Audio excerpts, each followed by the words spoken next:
Assalamualaikum warahmatullahi wabarakatuh. Selamat malam teman-teman. Tanpa terasa cukup lama ya saya nggak live, ternyata saya baru memahami, baru menyadari ya karena kesibukan ya. Kesibukannya banyak bener gitu. Padahal tadinya maksudnya pensiun biar bisa main sama cucu gitu ya, malah cucunya main sendiri, sayanya sibuk sendiri. Oke, saya sapa dulu beberapa teman yang udah masuk ya. Ada Beta Mansion, malam Pak B, selamat malam juga. Pak Kusuma Dewa, malam Pak B, malam juga, sehat selalu. Cika Zainuri, Renaldi Arif, dan 48 other join. Wah, ini sudah berapa orang? Baru 63. Cika Zainuri, Jember hadir. Oh, dari Jember kamu ya? Oke. Andreas Pak Pahan, kemudian ada Sofia Mafasa, Andreas Pak Pahan ya. Dan 5 orang join. Waduh, ramai nih. Tahu bakso Makci. Waalaikumsalam Pak B. Ya, waalaikumsalam. Terus ada siapa lagi? Pak M BRD, Pak M Wong Raden. Iya, Pak M Wong tuh nggak taunya ayahnya teman saya, Ustadz saya dulu. Terus ada Yudi Sujana Art, oke. Ada Herpras. Kemudian ada Advertising, Dr. Eri, Tromisin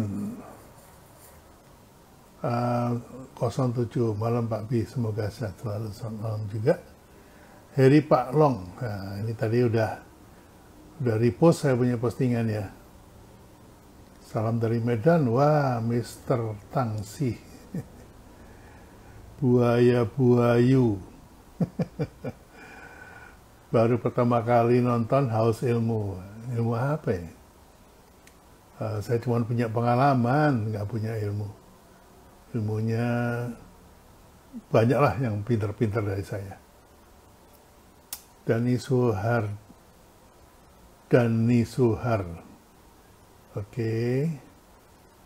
Terus Dapur Bibi UIX, ini saya nggak ngerti nih, kacamata saya ini aneh. Kalau diperiksa di toko kacamata baik-baik saja, tapi kalau dipakai kok rada burung-burung gitu. Tapi kalau ngeliat duit, alhamdulillah masih jelas. Beda yang merah sama yang biru masih jelas. Salija Hauri, selamat malam Pak B, sehat selalu, siap menimba ilmu. Wah, jangan ditimba, saya bukan sumur ya. Oke. Tahu bakso Makci. Kalau gitu sering-sering sharing pengalaman ya Pak B, ya betul. Saya cuma sharing cerita aja. Cerita yang saya alami. Kalau yang saya nggak alami, saya nggak bisa cerita. Kalau bisa cerita yang yang belum dialami itu namanya googling namanya. Oksan, wih, apa kabar bro? Kalau duit nggak perlu kacamata Pak. Kaca apa dong? Mata telanjang juga tahu ya bedanya duit apa enggak. Oke teman-teman, jadi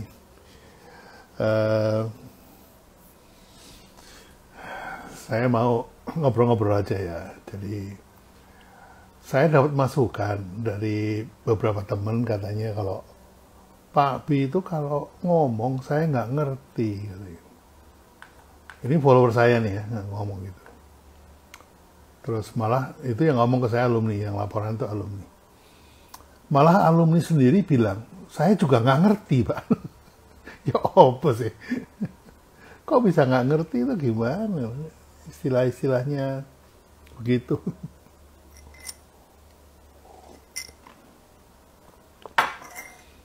Jadi memang bisnis itu ada istilah-istilah yang nggak bisa digantikan ya. Target market ya target market. Kalau diganti dengan sasaran pasar, nggak pas-pas banget gitu ya. Karena market yang dimaksud itu bukan pasar, ini maksud itu calon pembeli gitu. Ya jadi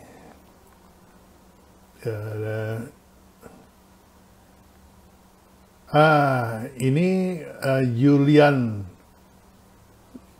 Julian Davins ya. Nggak ngerti yang penting cuan Ompi. Nah ini saya kira fatsun bisnis seperti ini harus kita rombak ya. Kamu pasti baca ini ya, bukunya siapa tuh, Rich Dad Poor Dad itu. Fatsun bisnis itu bukan bisnis, fatsun bisnis itu adalah legacy ya. Jadi jangan, kalau cuan sih nggak usah bisnis, dagang aja cuan. Ya.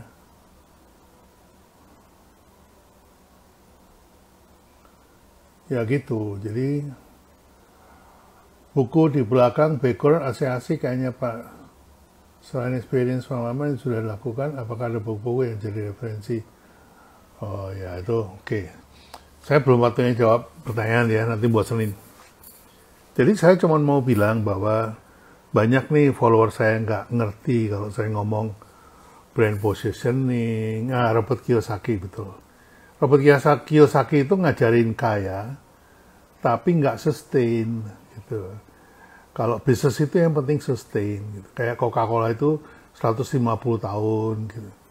Terus McD itu ada 81 tahun gitu. Jadi yang namanya bisnisnya sustain, bukan cuan, bukan. Karena kalau cuan cenderung nggak bayar pajak.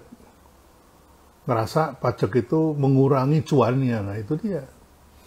Nah ini jadi saya nggak kepingin sih ngajarin cara kayak gitu ya. Live-nya di-post juga dong Pak, di-post di mana maksudnya? Saya kalau live saya pasti taruh di ini kok, di channel YouTube saya. Dan juga saya taruh di ini kok, IGTV biasanya. Jadi ketahuan nih pasti bukan follower saya. Yang follow saya udah tahu.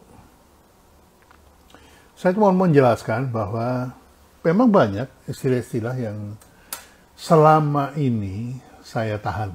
Ya, saya menahan diri untuk tidak menggunakan istilah-istilah yang canggih-canggih. Canggih itu kenapa? Karena kalian nggak ngerti. Kalau ngerti ya nggak canggih, biasa aja. Ya. Jadi kalau bisnis ikut-ikutan yang lagi ngetren, terus kemudian kebetulan cuan jadi kaya. Gitu. Nah ada ciri khasnya udah mulai tampak nih. Teman-teman yang bisnisnya ngejar cuan itu tampak. Kalau saya penganut bisnis itu mengejar legacy, mengejar reputasi. Jadi lewat prestasi dan harus punya kompetisi, harus punya kompetensi, sorry. Jadi makanya saya bikin workshopnya juga namanya bisa bikin brand gitu. Nah ini ada yang nanya nih, tolok ukur bisnis yang sustain bagaimana Pak? Gini, saya jawab ya, nggak ada bisnis yang sustain seumur hidup. Nggak ada, ya, kecuali dia bisa membuat dirinya relevan. Ya, harus begitu. Kang Dewa nih, terima kasih Kang Dewa udah mampir. Udah lama nih kita nggak ngobrol, kapan-kapan live bareng. Kang Dewa masih ngutang sekali loh live sama saya. Oke, sustain itu artinya tahan lama. Ya. Jadi bisnis yang diturunkan kepada anak cucu itu zaman saya. Kalau zaman sekarang bukan begitu. Ya. Mengapa? Karena setelah kita berbisnis sekian lama, sejak diperkenalkan marketing modern tahun, bulan depan ya kita jadwalin. Kang Dewa kita jadwalin bulan depan. Setelah kita mengenal yang namanya marketing modern, maka bisnis itu ada umurnya. Ya. Mengapa? Karena marketing modern itu mengenal yang namanya target market. Target marketnya sendiri setiap 10 tahun ganti. Ya. Generasi yang pertama itu disebut generasi boomer. Kemudian setelah itu generasi baby boomer. Setelah itu Gen X, generasi X. Setelah itu generasi Y. Setelah itu generasi Z. Setelah itu generasi Alpha. Ya. Nah, yang namanya pasar itu adalah 1525.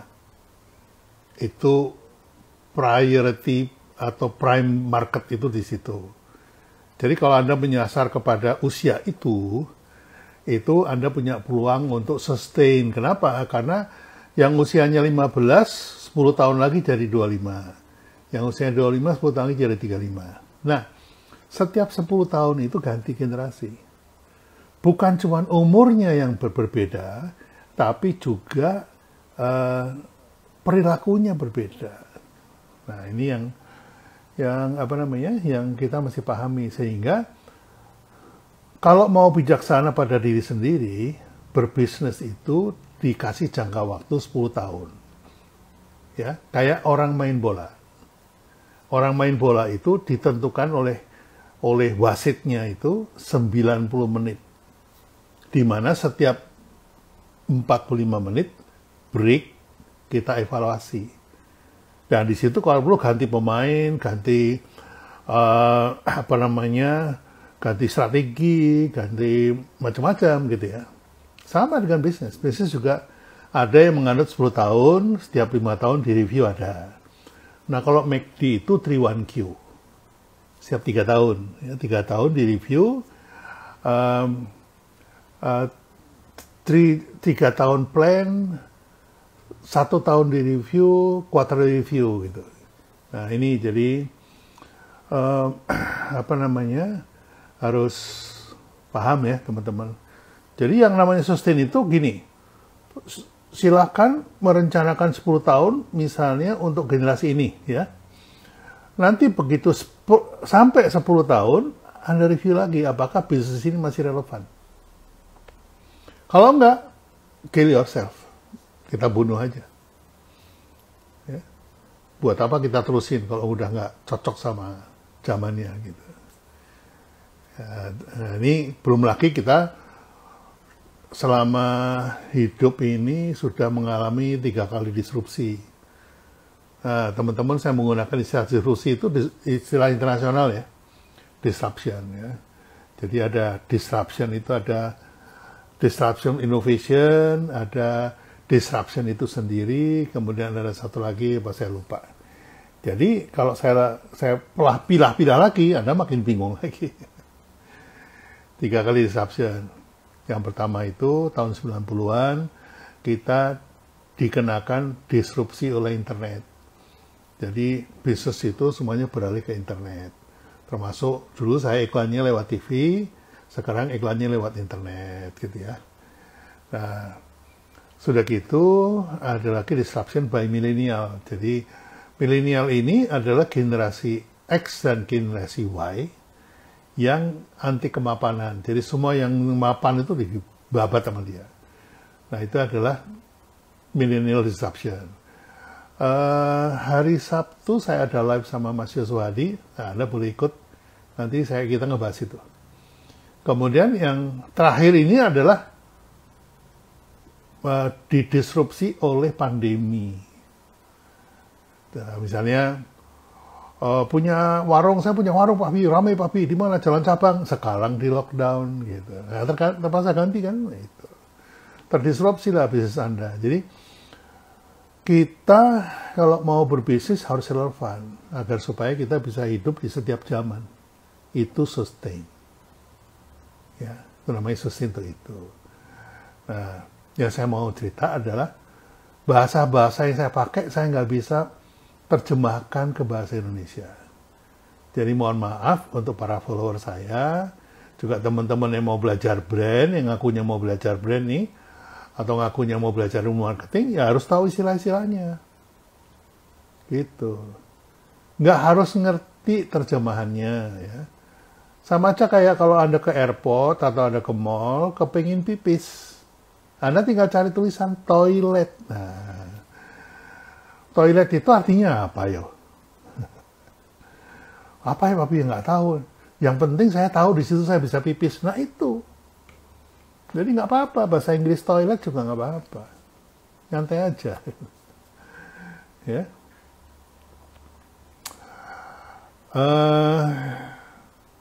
Oke, jadi begitu ya teman-teman ya. Jadi kalau Anda memang mau maju, bisnisnya mau maju, ya silakan, monggo.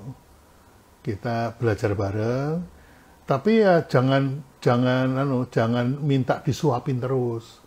Dikit-dikit nanya gitu. Terus dijawab, dicatat, udah gitu ditutup, ditinggal pergi. Jangan begitulah. Ya, saya selalu bilang bahwa yang paling penting, ya, yang paling penting itu kalau kita itu mau jadi macan, itu nalurinya harus ada. Apa sih naluri macan? Naluri macan itu adalah membunuh mangsanya. Sebelum dimakan, dibunuh dulu. Itu adalah nalurinya macan. Bisnis juga sama. Kill your customer, setelah dia kill, Anda lahap deh dia. Nah, tentunya tidak sekasar macan ya. Jadi kalau Anda itu selalu diumpanin atau nanya dijawab, maka yang hilang tuh nalurinya. Contohnya gini.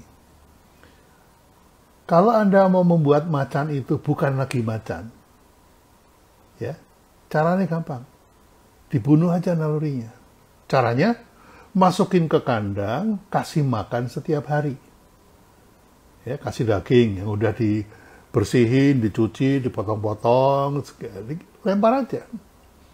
Si macan ini, dia selalu kenyang, dia masih tetap bisa hidup. Kenapa?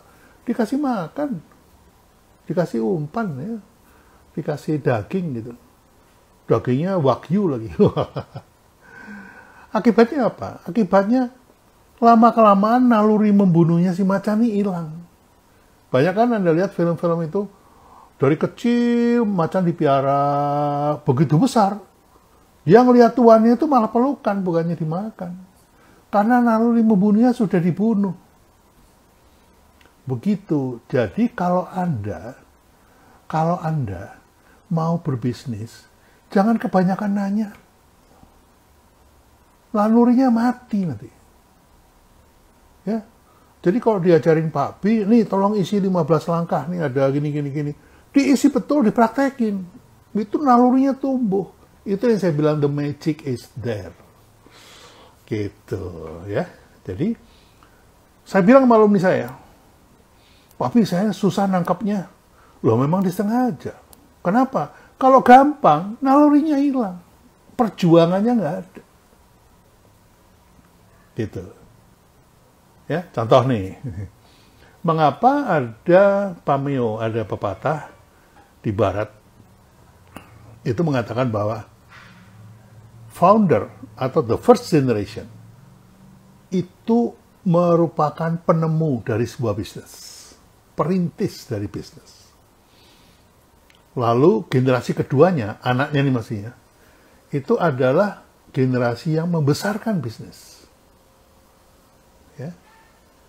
Nah, anaknya si anak ini, alias cucunya, itu generasi ketiga.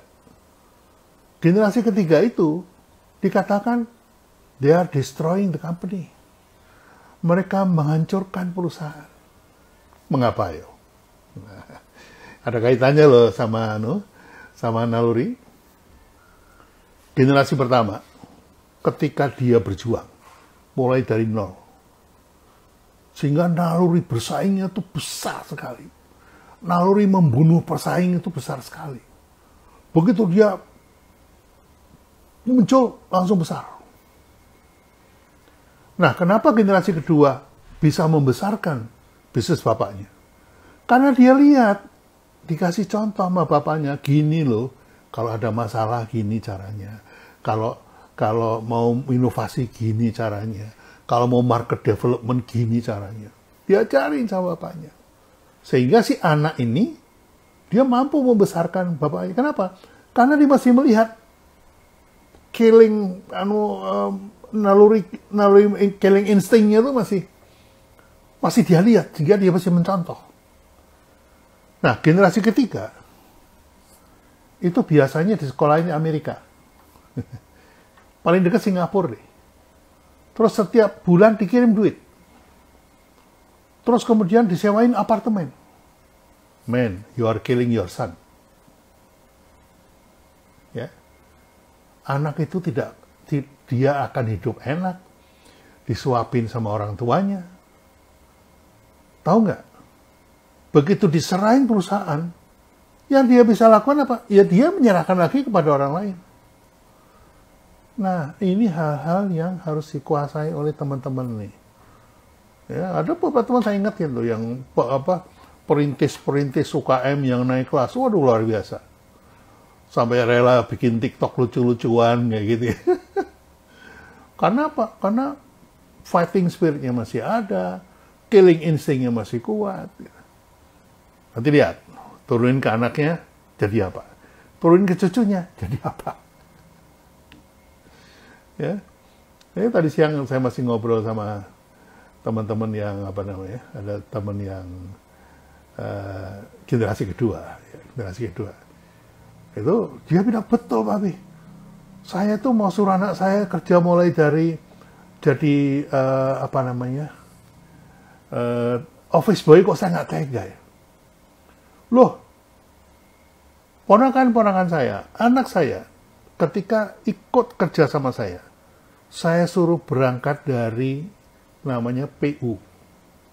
PU itu adalah semacam office boy kalau di kantor. Kalau di lapangan namanya PU. Office boy itu tahu mana yang namanya komisaris, mana yang namanya CEO, mana yang namanya finance, mana yang namanya manager. Dia tahu tingkatan-tingkatan, struktur dia tahu. Bikin kopi aja, beda mereknya.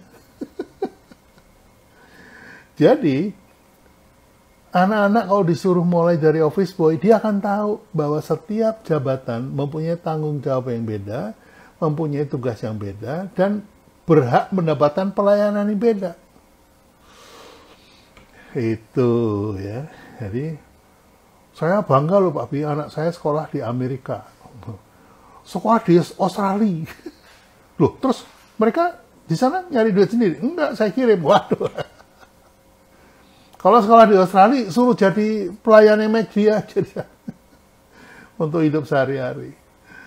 Ya, jadi ini ngobrolan santai ya teman-teman ya. Mulai dari istilah yang katanya susah. Baru istilah aja udah cengeng. Nah, saya nggak ngerti istilahnya Papi. Papi tolong terjemahin. Kamu ini mau jadi macan atau mau jadi cemeng kan gitu. Mohon maaf nih teman-teman ya.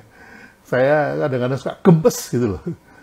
Artinya bukannya saya ingin Anda mencontoh saya yang mulai karir saya dari kaki lima, enggak nyuruh gitu. Tapi jangan memanjakan diri lah. Ya. Saya nggak tahu apakah generasi milenial itu rata-rata manja. Anak-anak saya enggak loh. Anak-anak saya itu milenial juga. Generasi XY. Tapi fightingnya luar biasa. Mas Dion itu kalau kerja bisa sampai pagi. Mbak Tia, wah apalagi jangan diomongin. Ya. Jadi, karena apa? Karena tadi itu fighting spirit harus dibangun, killing instinct harus ada. Nah, kalau baru istilah aja udah protes, di mana killingnya kamu? Ya, dia asal tahu aja bahwa Pak B ini sampai pada tataran ini, tahap ini itu ya karena itu. Tanya sama klien-klien saya, mana klien saya nggak saya marahin? Semua klien saya marahin.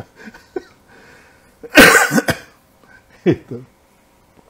Dengan bangga dia bilang, Pak, saya udah bikin tagline. Tagline saya ini. Saya bilang, langsung saya bilang, tagline kamu receh. Loh, kenapa?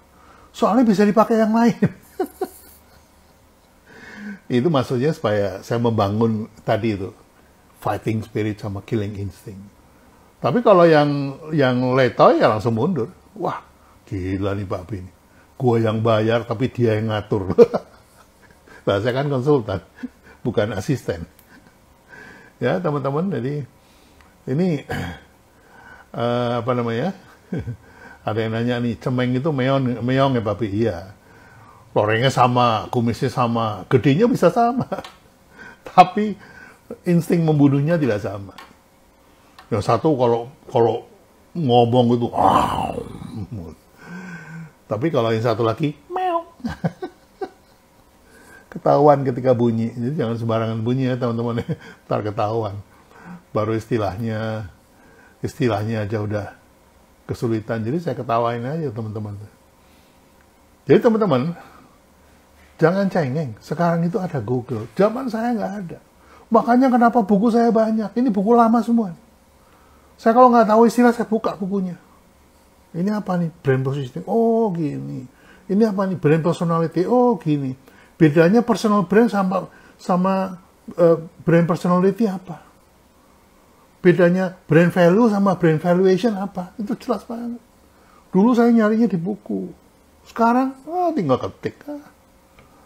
Sekarang hidup dimanjakan oleh aplikasi-aplikasi, platform-platform ya. Jadi teman-teman jangan memanjakan diri ya.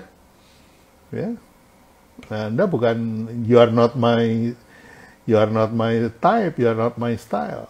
Gitu. Ya, jadi itu yang harus benar nih mau belajar. Saya kadang-kadang suka kalau bukan ritual, retorikanya anak muda sekarang itu, kosongin gelas, kita akan menimba ilmu sama Pak B. Bener. Alah. Ya, oke. Ini apa lagi nih? Ada bahasa Inggris nih. Bentar, tak bacain dulu nih. Penasaran saya. Iya, Pak SBY aja dinasihatin, betul. Nah, iya, Pak SBY kadang-kadang juga. Nah, ini benar nih. Fighting spirit dan killing instinct harus ada. Insting itu binatang ya. Kalau manusia intuisi. Ini saya suka pakai. Wah, Nisar ini yang ngasih tahu saya ini tadi siang-siang.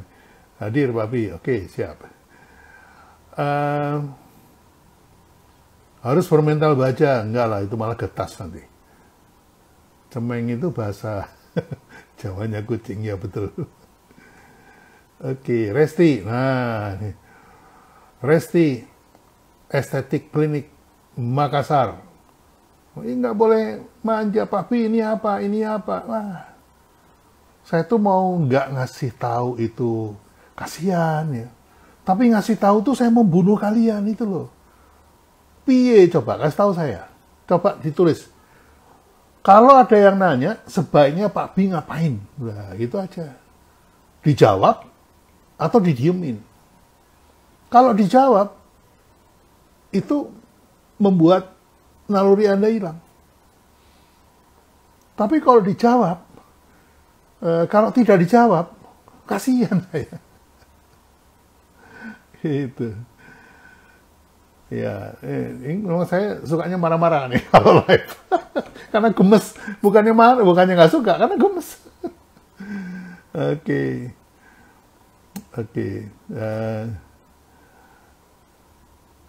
Nah, ini dengerin nasihatnya Resti. Kalau mau belajar sama Papi, harusnya belajar dulu. Lah, gimana sih? Belajar tuh nggak ngerti, suruh belajar sama Papi, suruh belajar dulu. Ya, oke. Baik, saya suka nyari dulu, Abi, sebelum nanya. Betul. Jadi saya kalau ada yang nggak ngerti, saya tanya sama diri sendiri dulu. Brand positioning itu kira-kira apa ya? Kira-kira gini, kira-kira gini. Terus kalau bener apa enggak, kita cek di buku. Kalau sekarang di Google ya, Google cek. Oh, ternyata gue salah. Oh, benernya tuh gini. Kalau masih nggak yakin, baru tanya teman. Tapi kalau ketemu teman kayak saya, prinsipnya dijawab gue membunuh lo, nggak gue jawab, paling lu omelin, mending nggak dijawab. Pak Pi jawab intinya saja biar berkembang pemikirannya. Enggak lah, nggak bisa. Ya. Nah, untuk mendidik tim, bolehkah menggunakan mindset naluri macan? Jadinya diberikan waktu untuk berpikir sendiri atau memecahkan masalah sendiri. Kalau itu Pak Pi bagaimana? Tergantung jenis timnya ya. Pengalaman saya ini ya, Saya ini punya pada waktu lagi top-topnya, itu untuk melayani bisnis saya, klien saya punya 6 tim. Ya. 6 tim yang masing-masing itu anggotanya 26 orang, 25-26. Ya. Itu baru tim tim marketingnya aja. Belum operation, belum production, dan segala macam. Nah, tingkat direksi, tingkat yang mengambil keputusan, itu biasanya mereka sudah tahu, gitu ya. Tapi tingkat menengah ini yang repot nih. Tingkat menengah itu, kalau disuruh, itu nggak balik lagi dan nggak lapor. Gitu. Itu ciri khas orang Indonesia ya. Secara umum ya, tapi nggak, mungkin Anda tidak. Jadi kalau disuruh sama pimpinan, dikerjain. Hasilnya nggak pernah dilaporin. Jadi, pimpinan ini kalau ngasih tugas, sekian hari, harus nanya, kemarin gimana urusannya? Oh gini Pak, gini, gagal Pak, ternyata. Ya lo mesti lapor dong, kita mesti cepat mengantisipasi kegagalan itu. Nah, ini yang bikin saya kadang-kadang suka gemes ya. Kalah sama office boy. Kenapa Pak Bi? Office boy itu kan disuruh beli makanan. Beliin gado-gado. Berapa harganya biasanya? Biasanya 50.000 Pak Bi. Ya ini coba kamu bawa uang 100 deh. Itu begitu dia belikan, balik, langsung laporan. Pak ini gado-gadonya, ini kembaliannya. Loh itu jempol, itu mental top. Makanya kalau Anda mau anak Anda sukses, mulailah dari office boy. Jangan langsung dijadiin manajer. Nanti nggak doyan laporan dia. Itu pengalaman ya. Kalau teori akademisinya lain lah. Secara teori orang manajer tuh harus membuat plan, harus memegang plan, organizing, actuating sama control. Itu teorinya. Aduh, saya suka geli sendiri. Iya. Ya, betul. Jadi, semua ponakan saya yang jadi-jadi semuanya, mulai dari PU. PU itu bahasa halus dari office boy. Anak saya sendiri. Itu saya mulai dari, tahu nggak? Sati itu anak saya paling kecil tuh umur SMP kelas 2, umur 13 tahun. Itu selain dia dijadiin hand talent atau standby artist, dia tuh juga jadi wardrobe. Bukan wardrobe manager yang memilih-milih baju, bukan. Jadi setiap kali syuting iklan, wardrobe, bajunya si talent itu ada 2. Ya. Kenapa? Karena kalau keringetan, lampunya gede tuh, lampunya besar. Lampunya panas, keringetan dia. Nah, itu harus diganti bajunya dengan yang baru. Diganti yang baru, yang keringetan itu yang basah, disetrika. Nah, itu anak saya dari situ mulai. Terus hati, ya. Kalau Mbak Tia tuh mulai dari nyatet adegan. Oke, camera roll and action. Cut. Oke, Tia, cus. Ditulis, take 1, reel nomor sekian, cus. Artinya nanti dipilih waktu editing. Kemudian action and roll and action. Terus cut. Oke. No choose. No choose. Mulai dari situ. Jadi belajar membuat laporan dulu. Ya, teman-teman ya. Jadi nah ini membangkitkan naluri aja. Ya. Kalau ilmunya banyak tapi naluri fight-nya nggak ada, ya nggak berhasil lah. Ya. Nah, saya tadi pagi mengumumkan bahwa tanggal 15, 16, 17, 18, yang 4 hari, saya bersama Pak Budi membuat lagi workshop No Brand No Business. Ya. Kenapa No Brand No Business? Karena kalau Anda tidak punya value, tidak punya brand, maka Anda tidak bikin bisnis. Layak disebut bisnis kalau sustain. Ya. Perusahaan saya itu sustain sampai 26 tahun. Ya. Kemudian saya bubarkan karena bisnis modelnya berubah dari broadcast ke narrowcasting. Jadi expertise yang saya waktu itu butuhkan itu sudah tidak dibutuhkan lagi. Saya bubarin. Saya ganti dengan expertise yang baru. Nah, itu kalau bangun tim seperti itu. Jadi bisnis itu adalah bisnis yang sustain ya. Nah, kalau mau sustain, yang dibutuhkan itu brand. Ya, kalau Anda bikin bisnis, udah gitu kemudian kayak orang-orang itu loh Pak Bi, saya mau bikin restoran, udah gitu saya coba dulu kira-kira 6 bulan, kalau rame saya bikin cabang, gitu. Sambil mendidik resources di dalam karyawan kita didik supaya tanggung jawabnya ada, memahami SOP dan segala macam. Kemudian setelah 6 bulan itu kita bikin cabang, ya. 1 cabang. Itu kita menguji apakah karyawan kita siap untuk disuruh mandiri di cabang. Kemudian apakah mereka sudah paham tentang supply chain management-nya. Apakah mereka paham tentang service excellence-nya. Gitu. Oke. Setelah 1 cabang berhasil, langsung kita franchise kan Pak. Kan kita dapat uang franchise tuh. Di situ kita mulai tumbuh. Cepet tuh. Kenapa? Karena franchise itu bikin cabang tapi pakai duit orang. Ya. Bom. Nah, kedodoran nih biasanya. Entah supply chain-nya kedodoran, entah delivery center-nya kedodoran, entah stok bahan bakunya kedodoran. Jadi akhirnya apa? Ya bubar lagi. Nah itu nggak sustain namanya. Ya. Apalagi kalau Anda main-main dengan duitnya vendor, wah jangan deh. Jangan, hati-hati deh. Itu membuat Anda tidak sustain bisnisnya. Nah, membuat sustain itu adalah membuat satu engagement yang kuat. Itu pakai brand. Jadi, teman-teman yang mau cepat besar, tumbuhnya vertikal, hati-hati. Ya. Karena pertanyaan berikutnya adalah, how long can you go?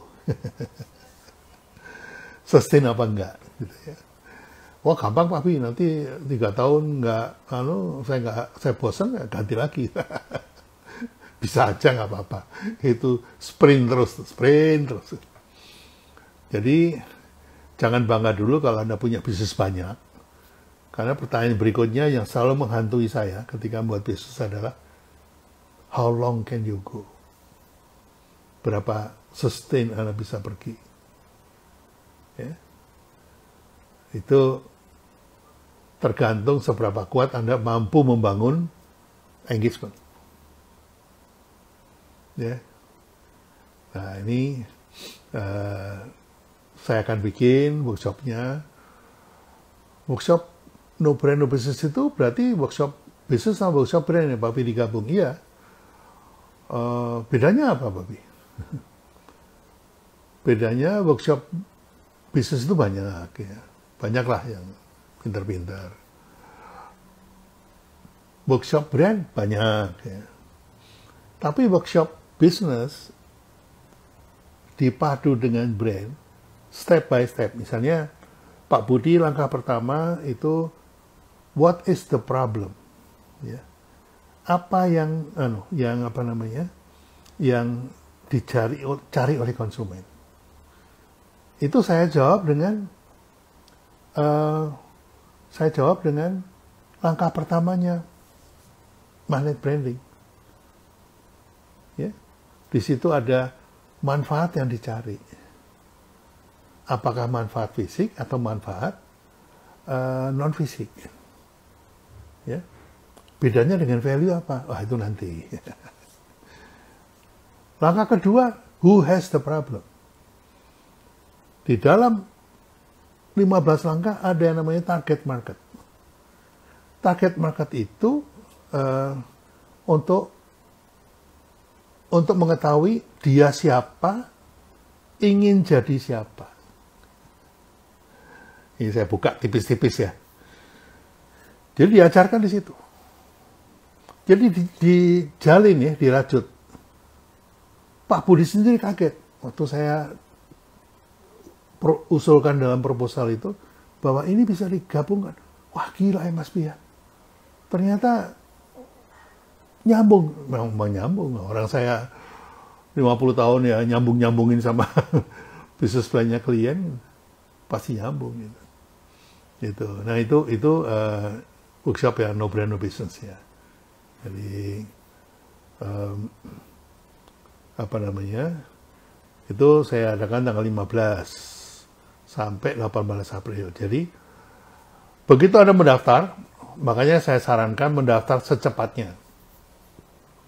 Mengapa? Begitu Anda mendaftar, Anda dapat link untuk masuk ke member area, di mana di situ ada kira-kira 28 video tutorial. Bayangin, Pak Budi aja ngomong 12. Saya 15. Berapa tuh kalau dijumlah? Sudah 27. 12 dan 15. Ya, 27. Itu video tutorialnya 27. Belum pembukaannya. Jadi, total itu ada 18. 28. Ya. Mungkin sampai 30 lah dengan macam-macam. Nah, untuk menghabiskan 30 itu, Anda makan waktu kan?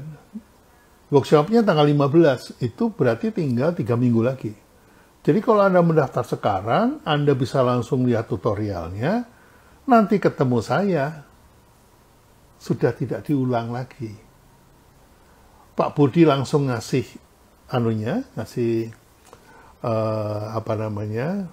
resumenya atau platformnya. Saya juga begitu.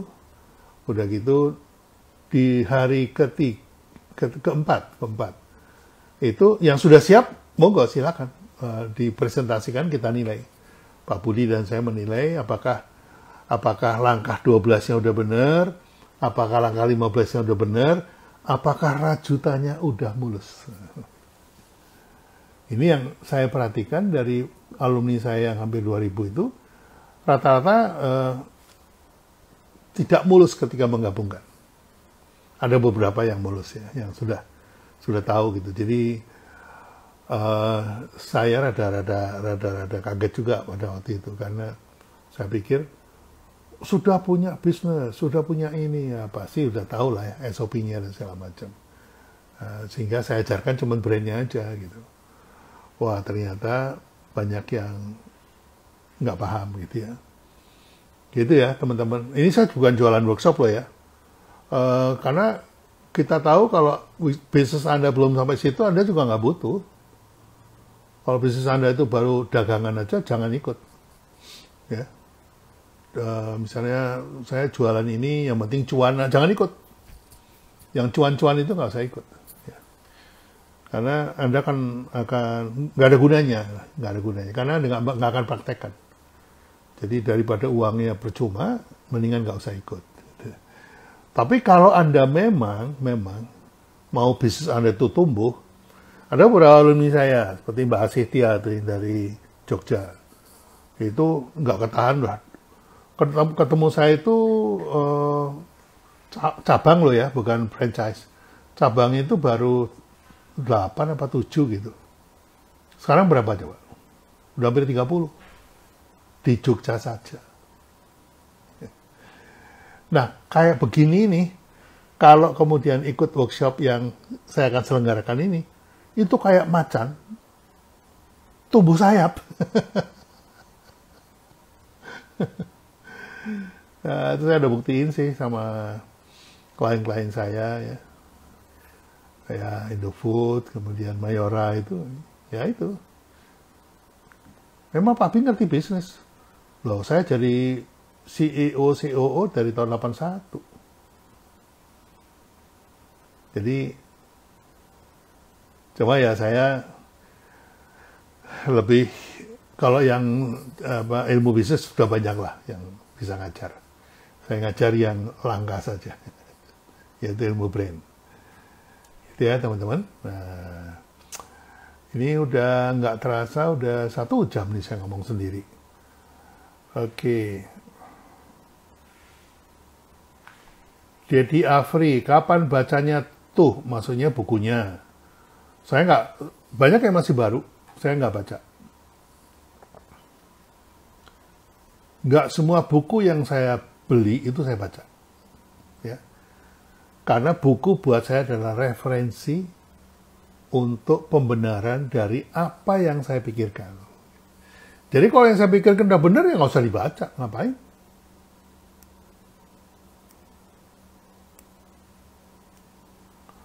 Nah, ini Nani Puspita Ansyar. Kalau saya menjual produk orang lain, tapi mau bangun personal branding, perlu nggak Pak Bi? Ini pertanyaan gini.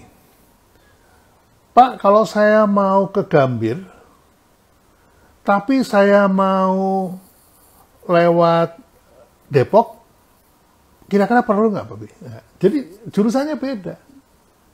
Itulah makanya perlu ilmu. Ya. Jual produk orang lain, tapi bikin personal branding, itu 2 hal yang beda sama sekali. Ya. Gini deh, saya kasih tahu ya, biar nggak penasaran nih ya. Saya pakai istilah yang pasti Anda ngerti. Kalau Anda jualan produk lain, nah gini, bentar. Saya mulai dari sini. Konsumen membeli itu karena trust. Tahu nggak artinya trust apa? Percaya. Jadi konsumen itu membeli karena percaya. Ya? Nah, pertanyaan selalu 2. Percaya sama produknya atau percaya sama yang jual? Ya? Kalau percaya sama produknya, maka buatlah produk branding. Kalau percaya sama orangnya, maka buatlah personal branding. Kenapa disebut personal branding? Karena orangnya yang harus dipercaya. Kenapa disebut produk branding? Karena produknya harus dipercaya. Oke? Tapi saya jual produk orang lain. Berarti orang lain itu punya tanggung jawab untuk membangun kepercayaan kepada produknya. Bukan sekalian, bukan sampean. Sebagai orang jualan, Anda tanya dulu, saya jualan itu apakah harus melakukan push, mendorong supaya jualannya laku? Kalau itu perlu, maka Anda butuh personal brand. Ya. Tapi kalau Anda jualan produk yang udah kayak kacang goreng, udah laku keras, nggak perlu bikin personal brand, ngapain? Jadi pertanyaannya begini, Pak Bi, saya jualan produk orang lain, tapi produknya itu laku keras, Pak. Apakah saya butuh personal brand? Saya jawab tidak. Oke, ngerti sekarang? Pak B, saya jual produk orang lain. Tapi produk ini seret banget Pak jualannya. Nah, berarti Anda harus bangun personal brand. Oke, paham? Nah, baru kita satu bahasa nih ngomongnya. Nah, silakan tanya lagi. Masya Allah Pak B, makasih ilmunya, saya butuh. Lah iyalah. Oke, baguslah.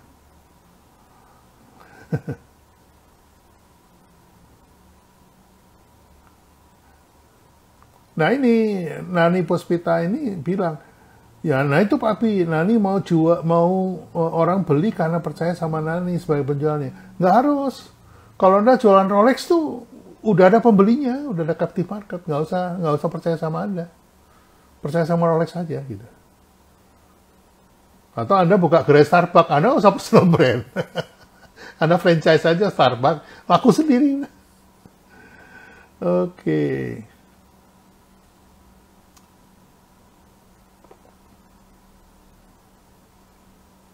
Nah, ini kadang-kadang nih, pertanyaan ini sebetulnya dia ngerti nih jawabannya nih. Cuma nggak tahu ngetes, nggak tahu iseng ya. Kalau kasusnya Indomaret jual produk Kopiko, keduanya sama-sama punya brand terkenal. Kalau seperti ini gimana Pak? Ini kalau saya jawab nalurinya fighting killing instingnya mati loh ini.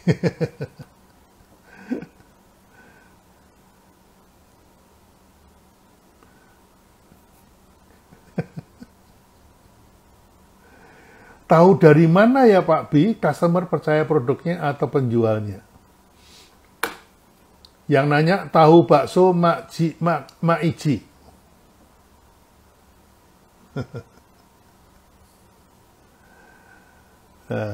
Tahu dari mana ya?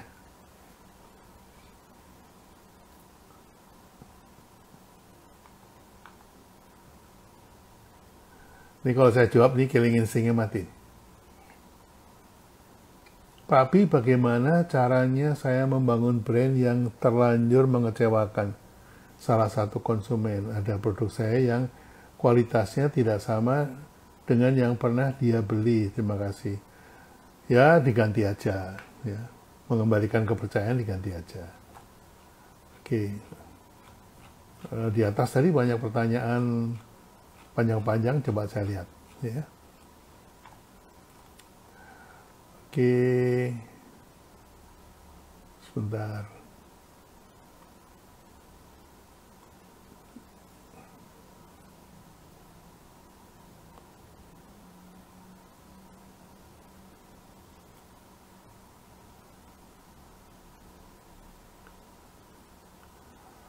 Pak B, apakah pernah membranding brand clothing? Dari permen sampai presiden lah. Jadi ya udah tahu lah. Nah ini malah salah fokus nih.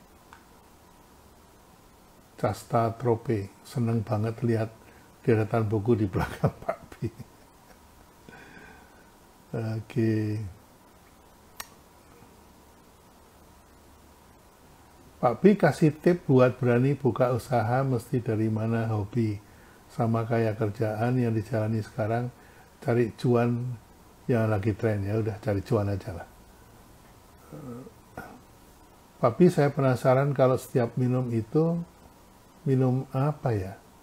Oh ini kopi, minum kopi.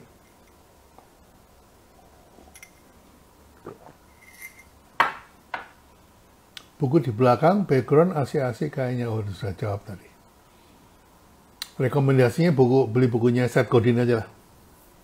Pas itu buat anak sekarang. Atau istilah-istilah dibikin hashtag Pak B. Upload video IG-nya. Kalau kita ngejual produk secara brand sudah oke, sebagai penjual produk tersebut apakah kita harus membuat personal branding? Ya, ini tadi udah ditanya ya, jadi saya jawab. Apalagi kalau bicara profit atau cuan ya jualan aja, betul ya, begitu.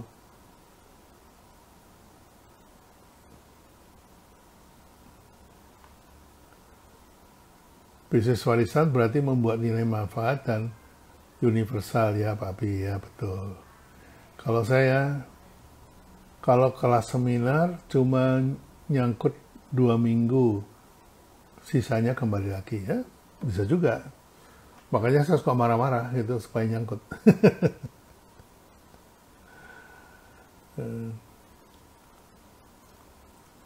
Ini Pak Pi, tolak ukur bisnis sustain itu bagaimana? Silakan Mas Dedi googling bisnis yang umurnya udah lama ya, kayak Coca-Cola, McDonald, kemudian Apple itu baru 30 sekian tahun ya. Semualah Apple, terus mungkin si siapa? Microsoft lebih lama ya. Tapi yang lainnya. Oke.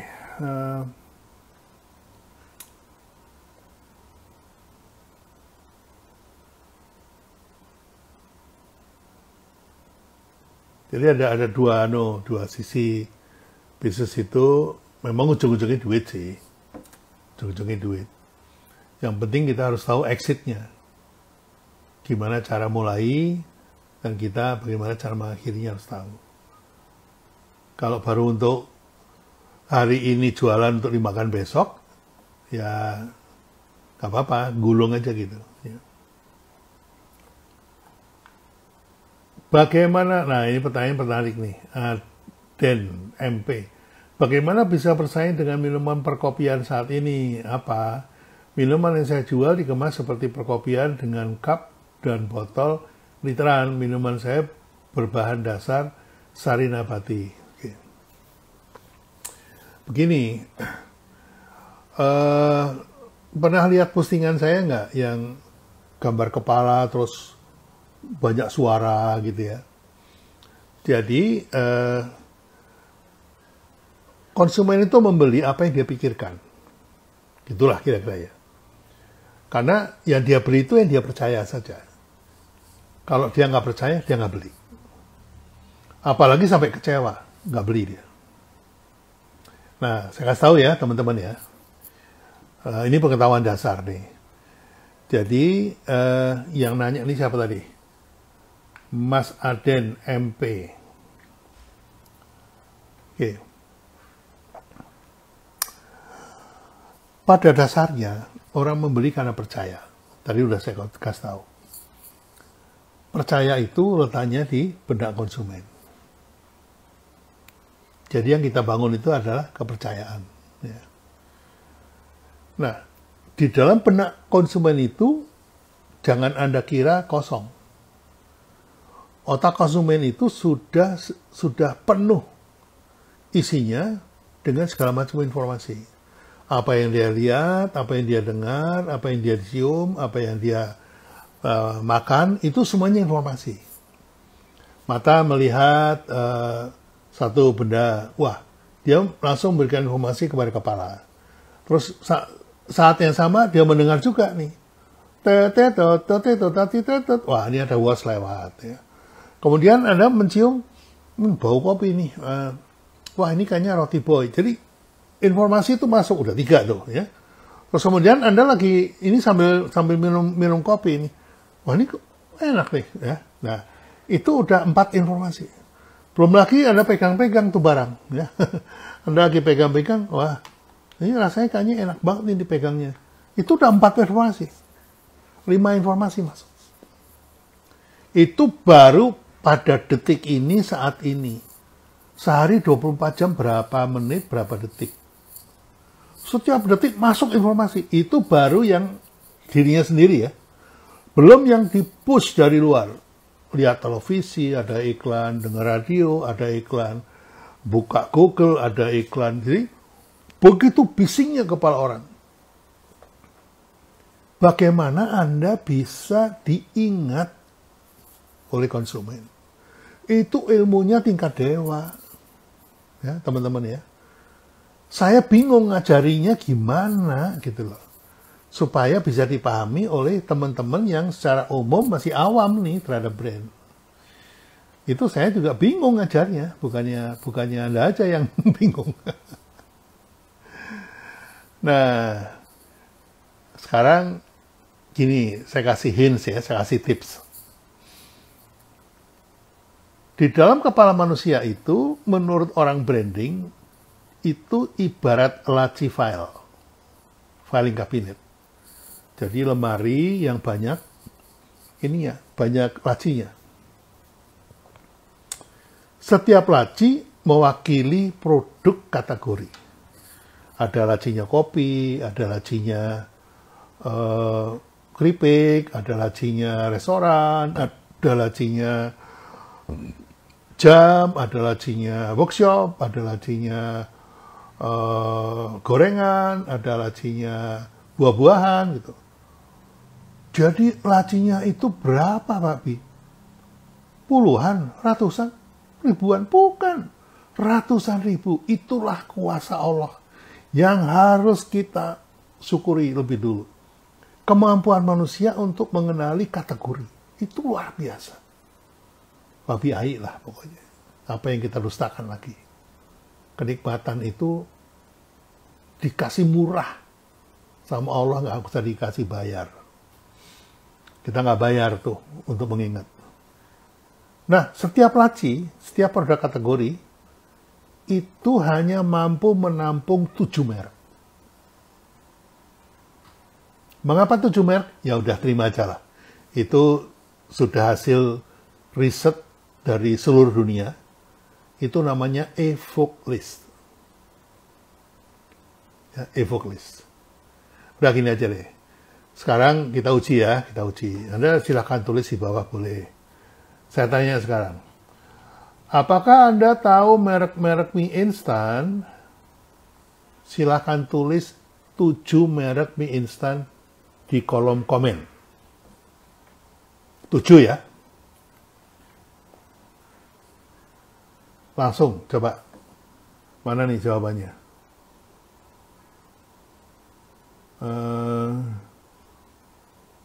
Mana nih nggak ada yang jawab? Oke, silakan jawab ya. Apakah Anda mengingat 7 merek mie instan?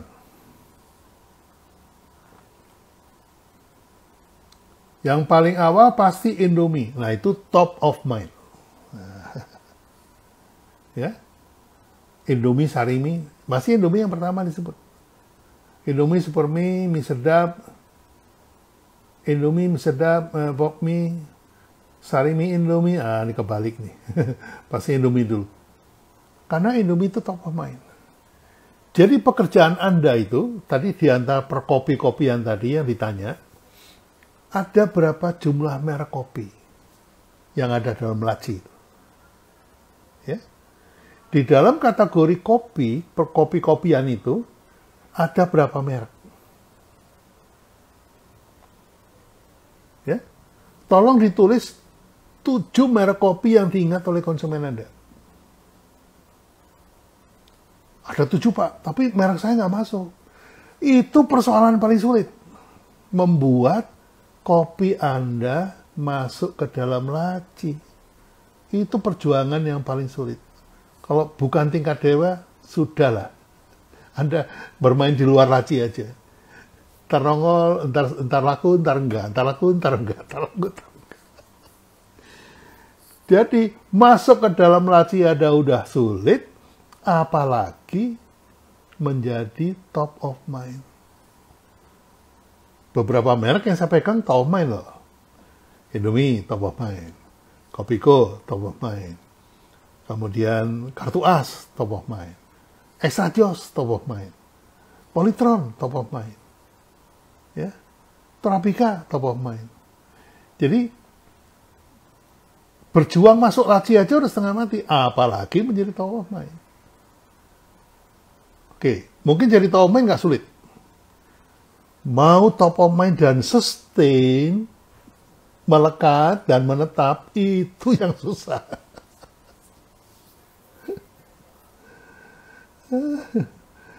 Kapal api Nescafe. Tuku nggak ada tuku. Mendingan bikin laci baru. Betul, bikin kategori baru. Tapi untuk membuat kategori baru, Anda harus punya added value yang kuat. Kira-kira added value-nya apa? Ini Virgi, ayo silakan. Virdij. Silakan jawab. Bisnis kamu apa, produk kamu apa, editorial apa yang bisa kamu bikin untuk supaya bikin ini apa namanya, bikin laci baru. Itu.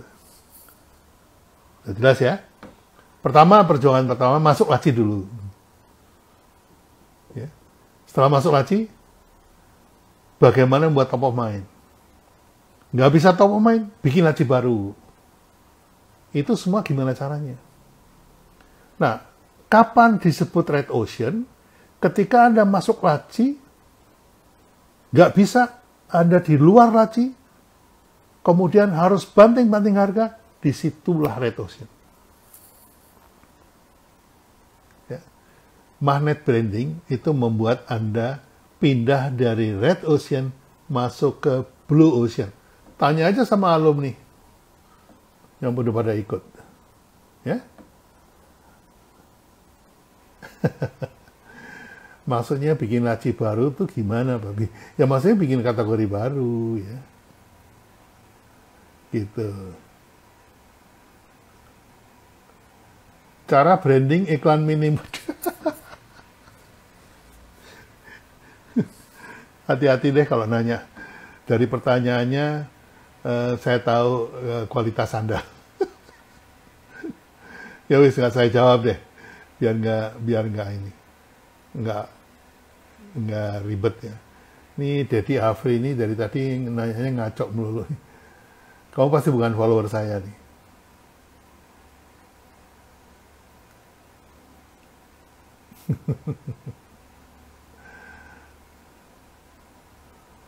Nah, ini pertanyaan bagus nih, Jovan Syah.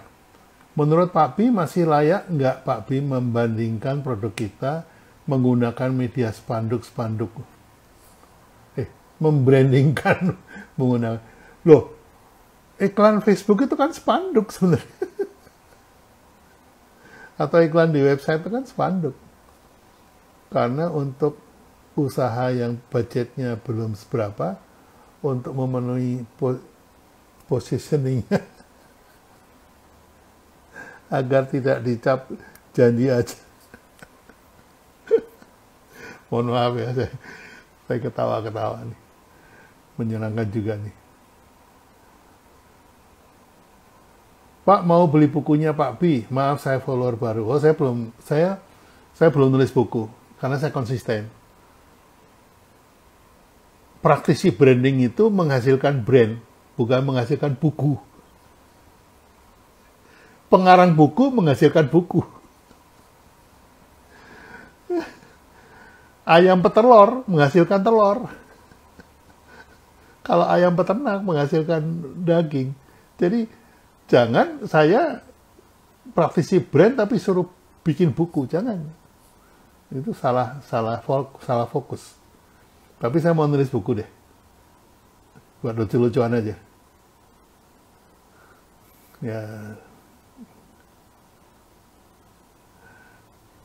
Ya, jadi buat Arden MP, kenalilah lacinya dulu. Kemudian dalam laci ada berapa merek. Terus tanya, disurvey aja sama konsumen-konsumen yang datang atau teman-teman aja deh, nggak usah pakai survei company ya. Tanya aja gitu ya. Mana tadi? Tanya aja kira-kira merek Anda masuk 7 apa enggak gitu ya. Kalau belum masuk 7 itu berjuang dulu masuk ke dalam 7 itu. Setelah masuk ke 7 berjuang untuk jadi top of mind ya. Itu sih gampangnya. Aden MP PR-nya benar-benar kutu ilmu dewa, menarik jadi makin menantang. Nah, kalau pakai ilmu dewa itu killing instinct-nya pasti muncul.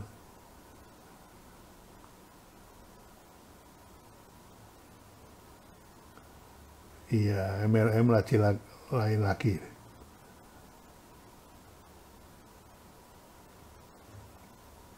Ya, nulis buku buat legacy boleh. Ya, itu banyaklah orang nulis buku.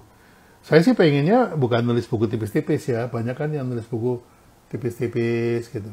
Saya pengennya itu minimal 200 halaman lah. Itu karena penjelasannya juga cukup ribet ya, apalagi tentang brand.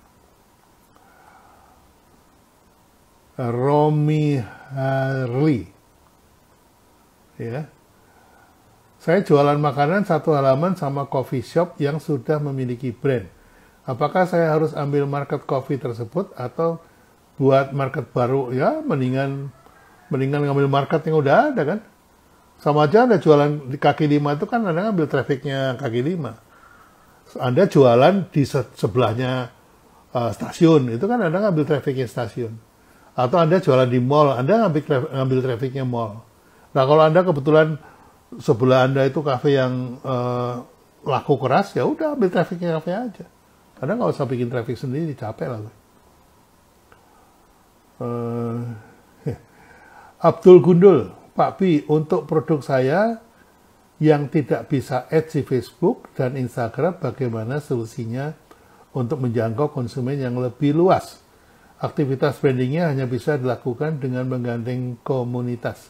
Nah, itu udah tahu jawabannya. Saya ini 36 tahun menjadi tukang iklan. Saya terkenal, saya kaya, bisa bangun gedung, bisa beli mobil, itu karena jadi tukang iklan. Ya. Tapi mulai 2012, saya tutup perusahaan iklan saya. Sekarang kalau ada klien saya datang, saya bilang gini, Pak jangan pasang iklan.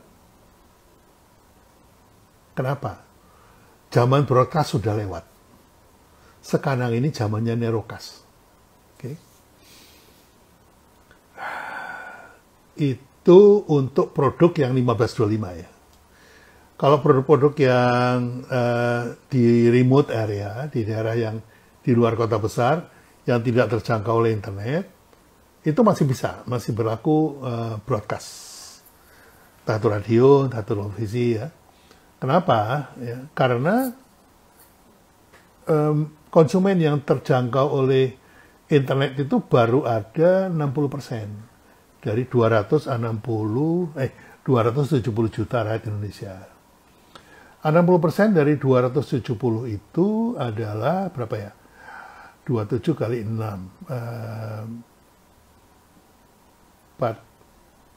2 ditambah 6, 100 juta lebih.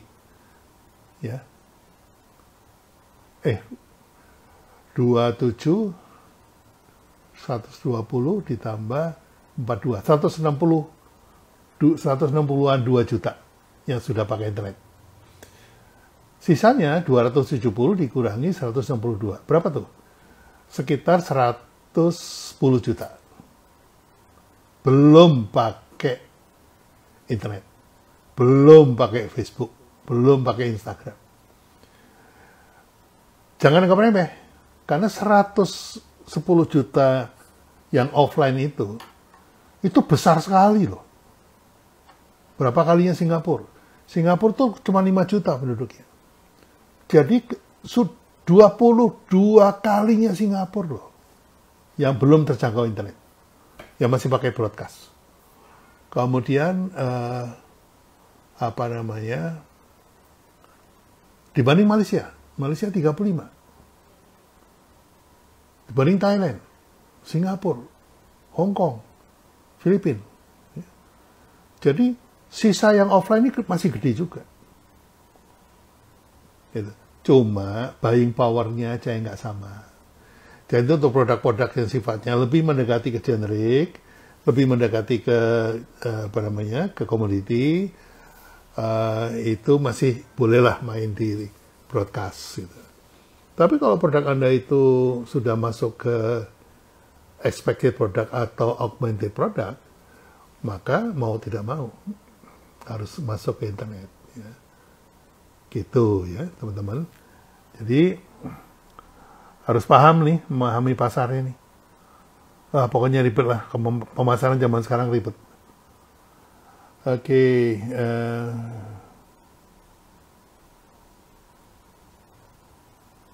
Hasmar Afandi. bagaimana cara membuat orang percaya dengan brand kita. Ini saya menduga ya, hanya menduga nih, mudah-mudahan salah. Hasmar ini masih beranggapan brand itu merek. Itu kesalahan umum dari semua orang. Kesalahan dari semua orang. Jadi bagaimana membuat percaya kepada merek kita, kan gitu maksudnya. Padahal brand itu sendiri adalah trust.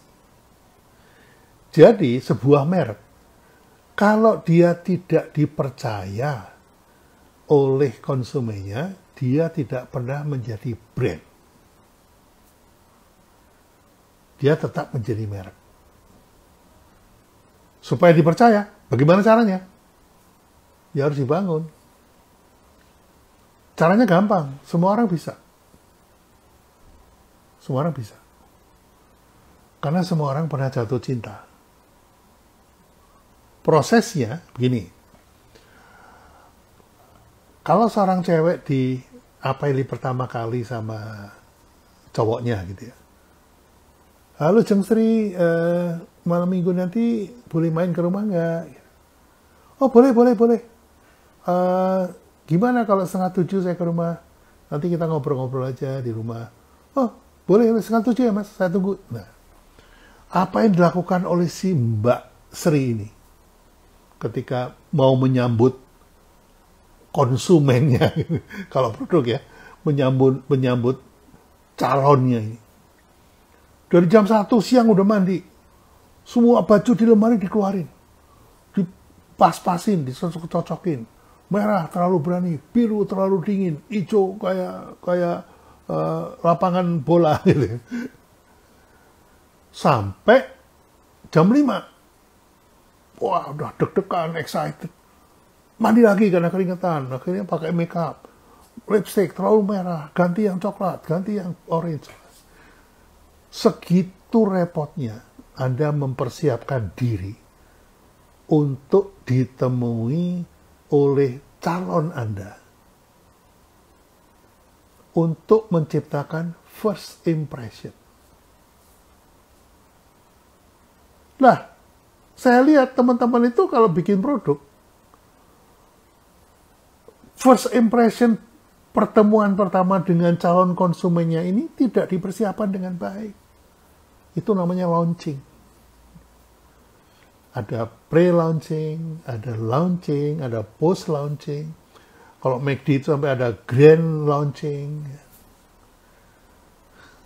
Jadi teman-teman, bagaimana membangun kepercayaan? Ciptakanlah kesan pertama yang tidak terlupakan. Dah, gampang kan?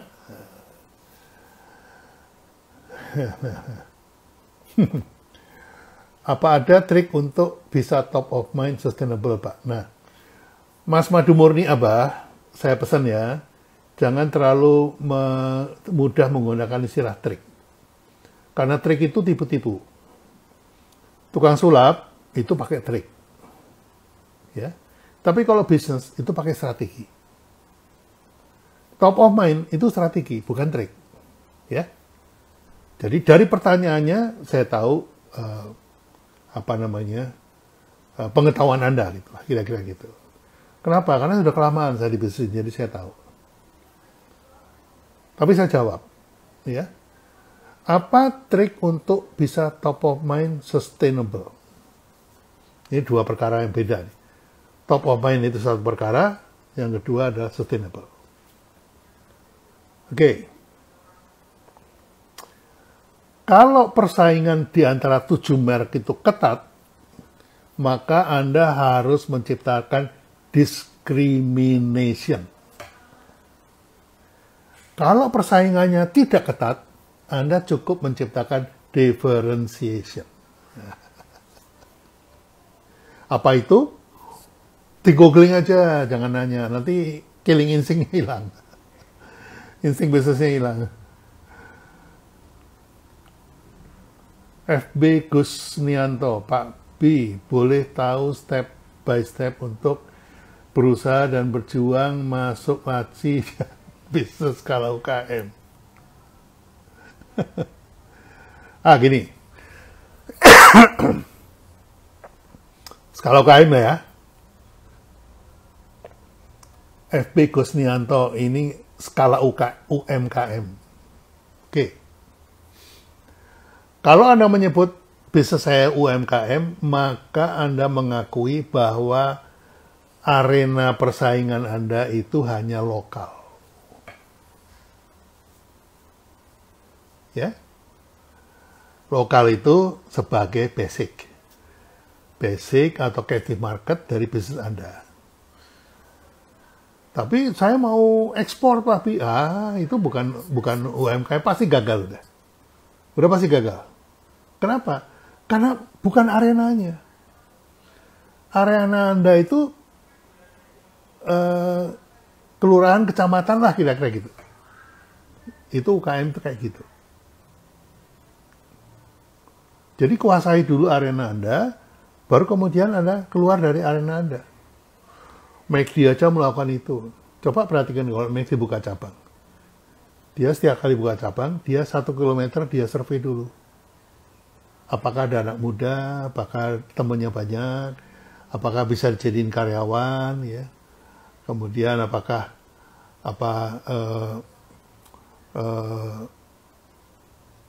itu market bisa berkembang, terus radius 2 km, radius 3 km. Baru setelah dikuasai ini basicnya, bikin franchise atau bikin cabang. Gitu. Itu UKM ya. Jangan ngomongin ekspor. Oke. Agung Wit. Profesi saya dianggap lucu sama Pak Pi. Makasih Pak Pi ya, jangan tersinggung lah Mas Agung. Teman-teman, Mas Agung ini penulis buku. Jadi dia tersinggung. Saya bilang buat lucu-lucuan. Kalau profesinya tukang menulis buku, hasilnya buku. Itu yang benar, Mas. Bukan lucu itu. Tapi kalau tukang brand bikin buku, itu lucu, Mas. Karena tukang brand, hasilnya ya brand. Kalau dia kerja, hasilnya brand, bukan buku.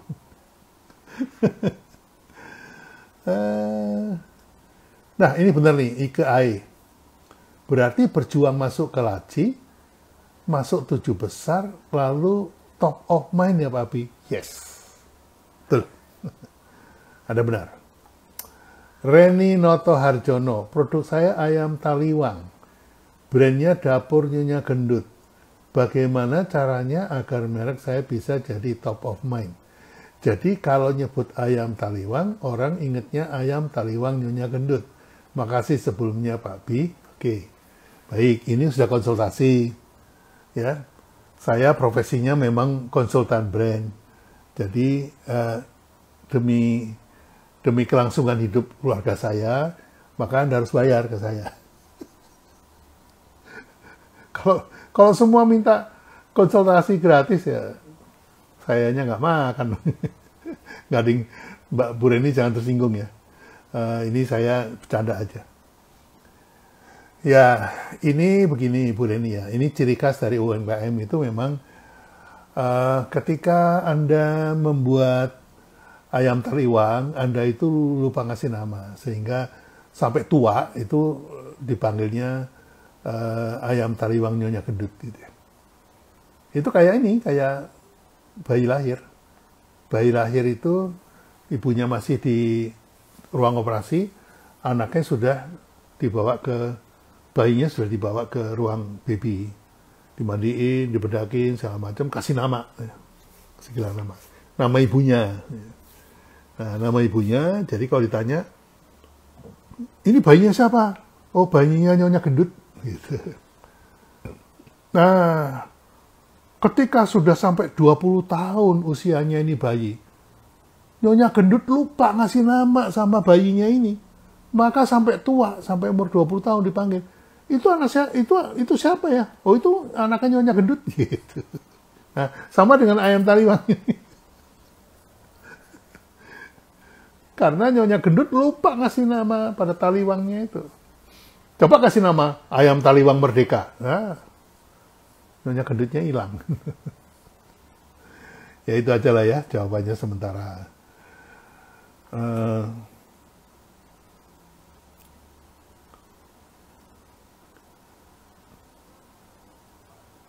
Ya, saya tahu lah Jovancah ya, maksudnya spanduk yang ditaruh di pinggir jalan ya. Ya, apakah masih berlaku di zaman sekarang? Masih. Untuk apa namanya, bisnis UKM masih bisa. Karena UKM kan lokal ya. Jadi lokal misalnya, ini ada satu kompleks, seluruh kompleks itu saya mau jadikan captive market. Ya udah pasang spanduk aja, pintu masuk, pintu keluar, pasang spanduk gitu. Itu murah, nggak terlalu mahal.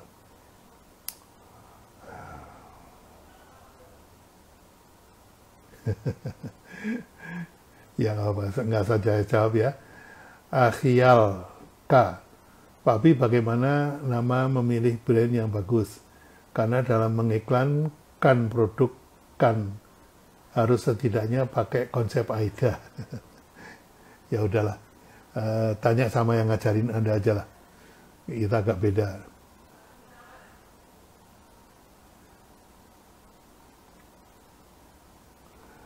Agung Taiwan.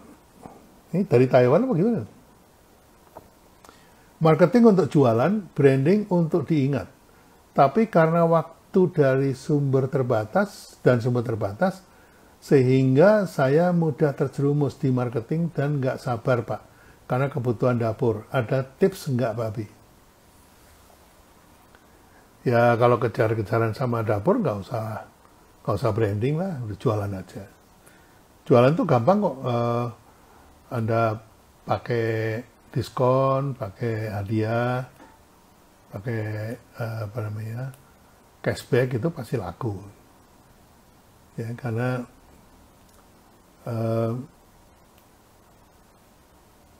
ini salah paham ya, Mas Agung. Saya kasih tahu ya. Marketing untuk jualan, branding juga untuk jualan. Bukan cuma diingat. Branding itu jualan. Bedanya gini. Kalau marketing jualan, itu produk does the selling. Yang menjual produknya. Orang percaya sama produknya. Ya. Itu makanya kemudian produk does the selling. Itu marketing. Jadi orang marketing itu kalau jualan, yang dijadikan hero adalah produk. Produk as a hero. Itu orang marketing. Nah, ketika branding, apakah branding bisa dijadikan branding does the selling? Yes. Branding does the selling itu brandnya yang menjual, yang melakukan penjualan brandnya. Brand itu apa sih? Trust. Jadi yang menjual itu kepercayaannya. Jadi kalau orang sudah percaya sama Pak Agung, jualan apapun dibeli. Gitu. Itu kalau branding ya, kalau branding. Tapi kalau Anda mau pakai produk untuk jualan, Anda harus menjelaskan, saya ini gembala sapi. Saya ini bisa ini, bisa ini, bisa ini. Gitu, ya. Contoh, ada orang yang beli itu lihat barang dulu baru bayar. Sekarang disebutnya COD, cash on delivery.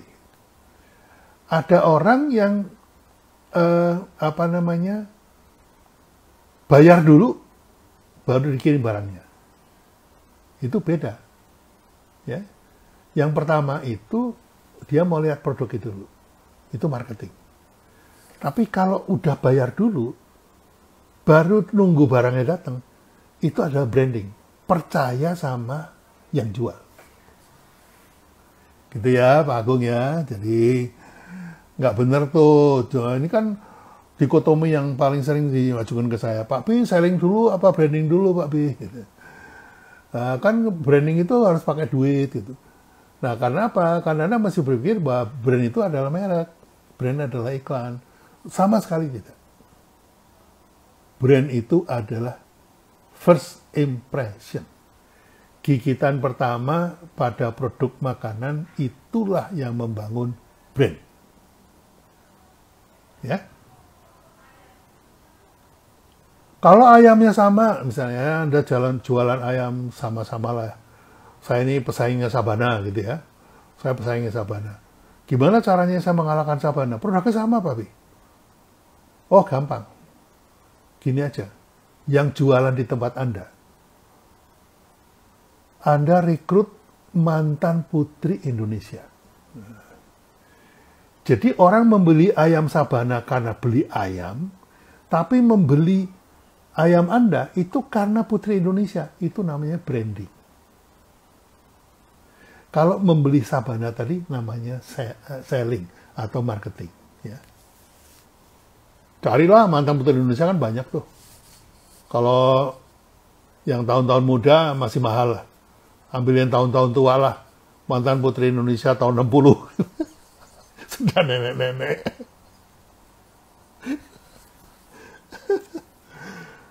Saya tuh senengnya kalau live itu ketawa-ketawa sendiri. Ini saya cuma ngadepin laptop sama HP, tapi bisa kekelan itu gimana?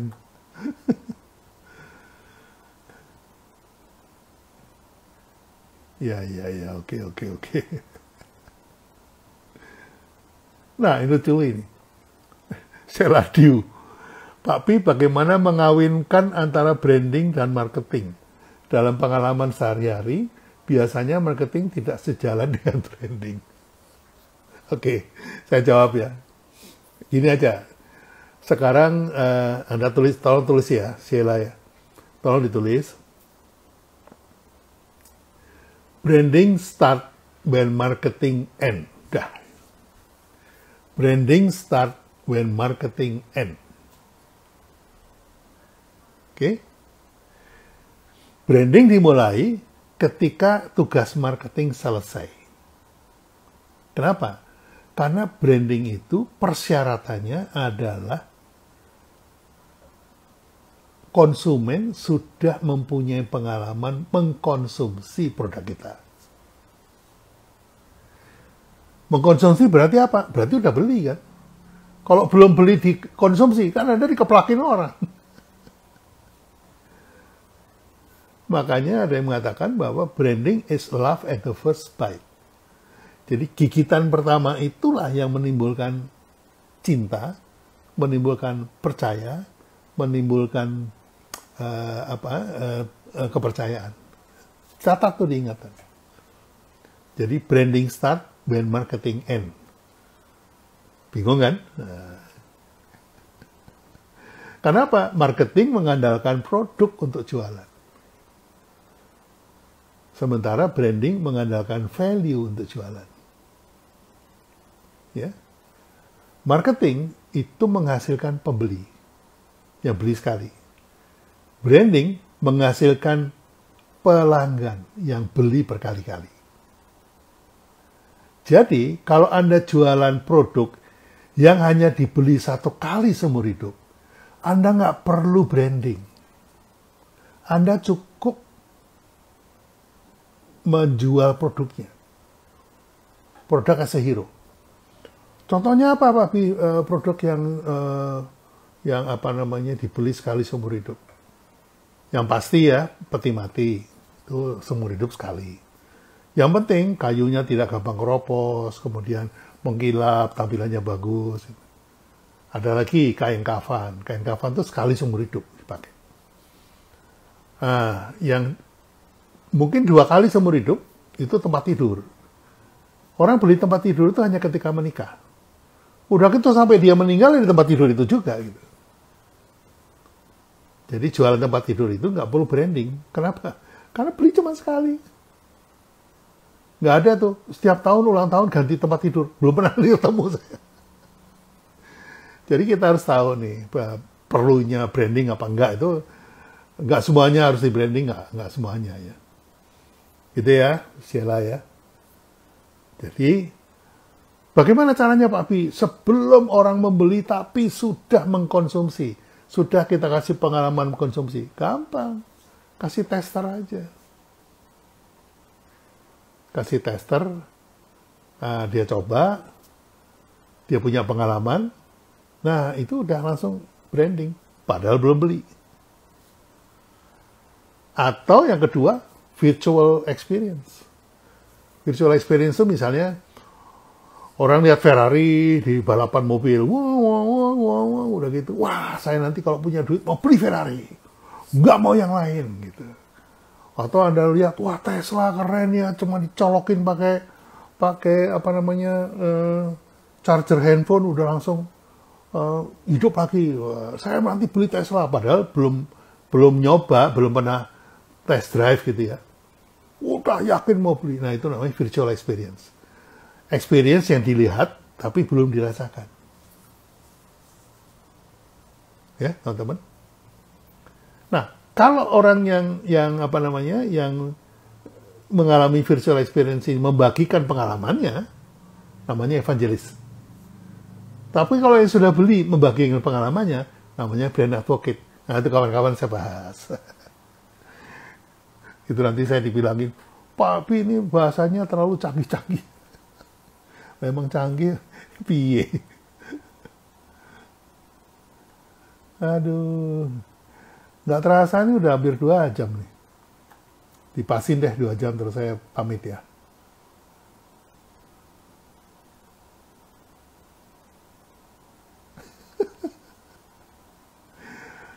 Hadisu Sindra. Pak B, saya sedang membranding produk saya. Tapi beberapa buyer dari luar negeri lebih tertarik dengan produknya daripada brand saya. Jadi mereka menanyakan produk saja, white label. Ya udah nggak apa-apa lah. Kalau paling nggak kan ada bisnis ya, ada omset, nggak apa-apa, jual white label aja lah. Nggak apa-apa juga sih. Iya, mantan Putri Indonesia.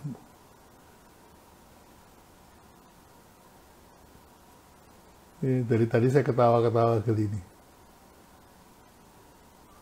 Ben nggak ngantuk. Ais Moika, itu sudah tidak putri lagi.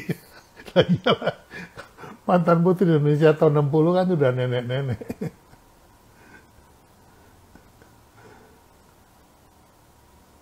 Loh, kamu jangan ikut ketawa, ini ketawa saya, karena saya yang baca nih.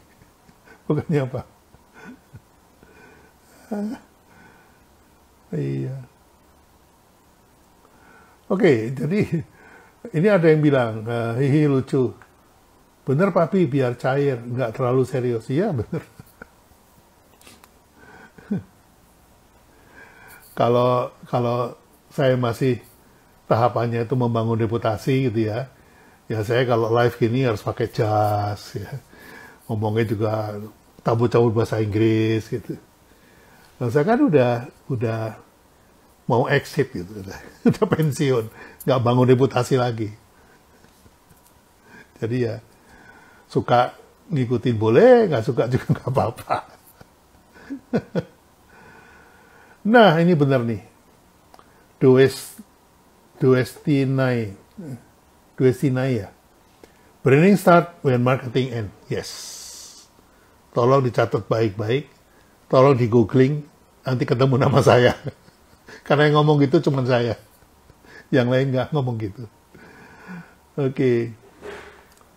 Papi dulu branding jam ngerjainnya suka jam berapa, Papi?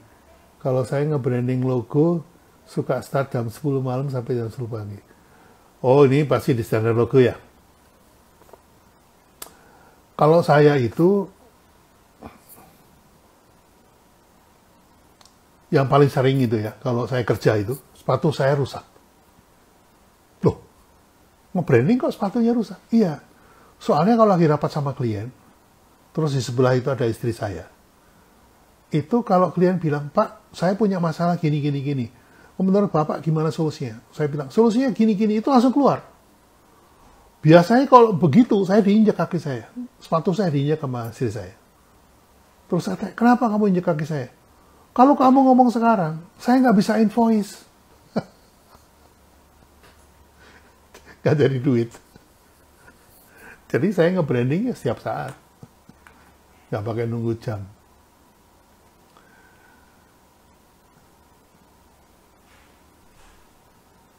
Ya, berarti no marketing, no branding. Ya, benar. Benar. Marketing bergantung pada produk yang menghasilkan pembeli. Brand, ya, kurang lebih gitu. Brand bergantung pada kepercayaan yang menghasilkan pelanggan. Ya, kurang lebih gitu, Mas Agung. Udah, benar. Bagus. Ini saya bacanya ke sini ya, soalnya kok ke sini saya nggak kebaca nih. Ya, saya bacanya di laptop. Nih. Oke, ada lagi ini. Ini pertanyaan bagus nih. Jokos Jogja. Apakah seorang CEO bisa membawai banyak brand sekaligus dengan efektif? Pertanyaan bagus. Oke. Jadi kalau perusahaan itu ya Mas, itu ada pemilik. Ada pemilik. Nah, pemilik ini mengangkat CEO untuk menjalankan usahanya. Ya. Nah, waktu mengangkat CEO itu dia bilang, saya punya brand, mereknya Coca-Cola, namanya Coca-Cola, itu mempunyai value kira-kira 450 miliar dolar. Silakan pakai, tapi titip ya. Nanti brand saya itu tolong dinaikkan value-nya dari 450 miliar dolar menjadi 1.000 miliar dolar. Itu si pemilik Coca-Cola tadi ngomong sama CEO-nya. Siap. Oke, laksanakan. Ada beberapa merek loh, nggak cuma Coca-Cola. Oh, ada apa lagi, Pak? Ada Fanta. Ada, bukan Sprite, apa ya? Lupa saya namanya. Kemudian ada, ya udah, Ades misalnya gitu. Ada tiga brand ya. Harus naik semua. Oke, siap. Tapi saya nggak bisa aktif nih. Saya punya bisnis lain. Saya ini ya, saya minta Pak B sebagai komisaris.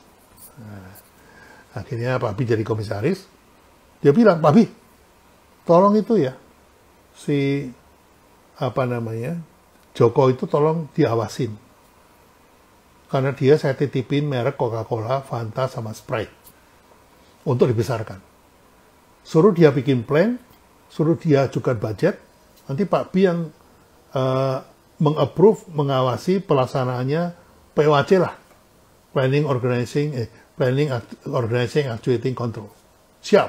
Nah, jadi CEO bisa membawa banyak brand. Ya. Pak Budi Isman itu waktu nanganin Sari Husada itu ada 5 brand ya. Ada SNM, ada SGM, ada SGM apa namanya Explore gitu, ada apa lagi, ada 5 lah. Nah, itu dalam waktu 2 tahun naik tuh, gila-gilaan. MLM untuk sementara saya nggak bahas ya, maaf ya teman-teman. Sinto Mustika, Pak B, bagaimana branding efektif untuk produk hijab? Oke, Pak Sinto, Anda ngomong branding, udah tahu nggak artinya apa? Ya, branding itu sebuah kegiatan untuk membangun brand. Ya, branding adalah sebuah kegiatan untuk membangun brand. Jadi kayak kita ngelempar bola ke tembok, maka dia akan mantul. Lemparannya disebut branding, pantulannya disebut brand. Tembok itu adalah konsumen. Ketika kita lempar branding ke konsumen, maka apa yang mantul di persepsinya konsumen itu brand. Ya. Ketika lempar bola, itu ada inventorinya, ada alat-alatnya untuk nge-branding tadi. Nah, alat-alat dari branding itu macam-macam. Ada logo, ada merek, ada packaging, ada jingle, ada iklan, ada video, ada diskon, macam-macam. Alat branding ya. Tapi logo bukan brand. Karena brand adalah persepsi yang timbul ketika melihat alat branding. Ya. Persepsi yang timbul dari konsumen ketika melihat alat branding dari dari produknya. Contohnya Pak Sinto, kalau saya bilang gini, kalau saya pakai alat branding namanya jinglet. Jinglet itu adalah potongan pendek dari sebuah jingle yang isinya adalah tagline. Misalnya saya bilang gini, nggak usah pakai kata-kata ya.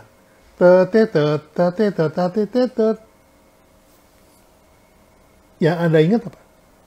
Walls. Begitu bilang Walls, ya, Walls itu adalah merek yang diingat di dalam persepsi ketika di-trigger oleh jingle, oleh jinglet tadi. Prosesnya seperti itu ya.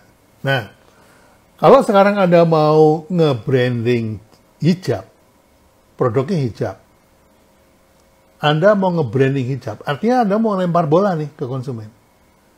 Anda berharap pantulannya itu apa dari hijab Anda?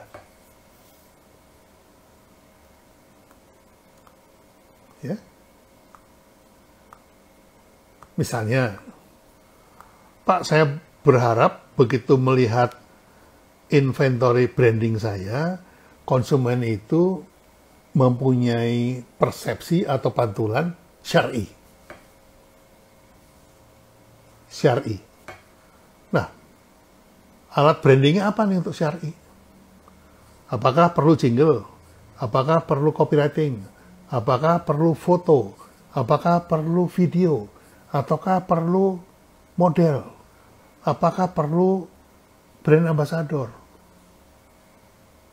Untuk menciptakan persepsi syar'i tadi. Yang paling penting adalah persepsi apa yang Anda mau bangun. Itu. Jadi kalau Anda tanya, bagaimana branding yang efektif untuk produk hijab? Maka jawaban saya, udah saya jelaskan panjang lebar, adalah menciptakan persepsi apa di dalam benak konsumen terhadap hijab Anda. Begitu melihat hijab Anda, oh ini syar'i. Begitu melihat hijab Anda, oh untuk ibu menyusui. Begitu lihat hijab Anda, wah ini modern. Begitu lihat hijab Anda, wah ini untuk muslim on the go, muslim di jalanan. Street muslim, wah itu macam-macam. Itu adalah brandnya, gitu. Jadi gitu ya, Mbak Sinta ya. Udah nih, udah mau 2 jam, 2 menit lagi, saya mau pamitan aja. Capek ketawa. Oke.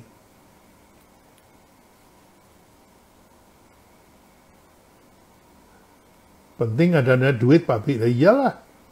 Nggak cuman bikin brand perlu duit. Orang kencing aja bayar 2.000. Coba Anda kencing nggak bayar 2.000, dimaki-maki sama yang jaga. Jangan gitulah. Hidup ini memang butuh duit. Boten tilem toh Pak Bin, dasmu ini masih sore. Baru jam 9 disuruh tidur.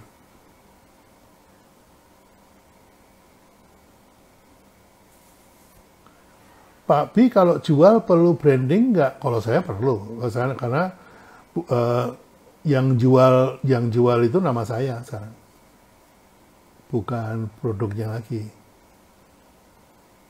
Oke ya teman-teman, udah malam nih, saya belum makan malam, nanti malamnya makannya kemalaman jadi gendut. Oke teman-teman, terima kasih banyak atas perhatiannya. Mohon maaf kalau saya pengucapan atau ada kata-kata yang kurang berkenan, saya mohon maaf ya, karena itu tidak ada maksud apa-apa. Itu karena terjadi histeria, terjadi kegembiraan sesaat ya, ketawa-ketawa terus. Tapi niat saya untuk menunjukkan bahwa kita akrab ya, jadi nggak ada jarak. Anda bisa WA saya, Anda bisa DM saya di Instagram ya. Tapi yang penting, Anda tahu bahwa tanggal 15 nanti saya bikin workshop sama Pak Budi. No brand, no business. Bagaimana mengaitkan business plan dengan brand plan. Ya, yang applicable. Kenapa? Karena Anda disuruh praktek di situ. Habis workshop, Anda punya dokumen. Terima kasih atas perhatiannya. Wabillahi taufiq wal hidayah. Wassalamualaikum warahmatullahi wabarakatuh.